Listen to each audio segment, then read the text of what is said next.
Salve galera! Galera, eu vou fazer um vídeo dessa máquina aqui, tá?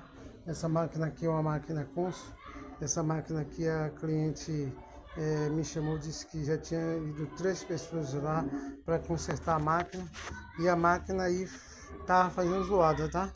Aí eu perguntei para ela o seguinte, deixa eu chegar mais perto aqui. Quando ela chamou, que essa é a palavrinha mágica, tá? Quando ela chamou, qual foi o defeito que ela chamou o rapaz?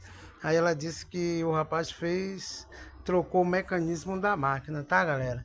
Aí eu vou dar uma dica aqui, ia mostrar que pode estar acontecendo aqui na máquina de alguém aí. Deixa eu só colocar no lugar que eu tava mexendo no time aqui para fazer, olhar se a programação tá legal.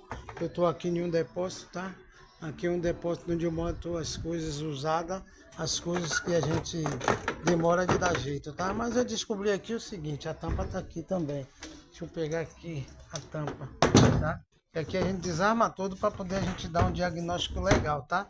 Galera, é o seguinte, essa máquina aqui, ela foi trocado o conjunto mecanismo, só que quando o cara trocou o conjunto mecanismo dessa máquina, acho que ele tirou com saca. Eu já tinha feito uns vídeos aí de um saca mecanismo e às vezes ele empina de um lado. Às vezes o mecanismo ele tá tão novinho que o cara troca o rolamento, o retentor e não troca o mecanismo, achando ele que tá beleza, né? Mas ele empena com esse tal de saca mecanismo aí que tem na praça aí, tá?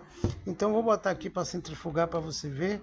Deixa eu ver aqui, deixa eu ligar aqui que eu tô com a mão só. Pronto, como eu estava dizendo, aí o que é que acontece? Quando você saca ele com saca mecanismo, ele aí no caso entorta um pouco o mecanismo. E aí na hora da máquina centrifugar, ela não centrifuga por inteiro, porque essa máquina aqui ela é bastante silenciosa, tá?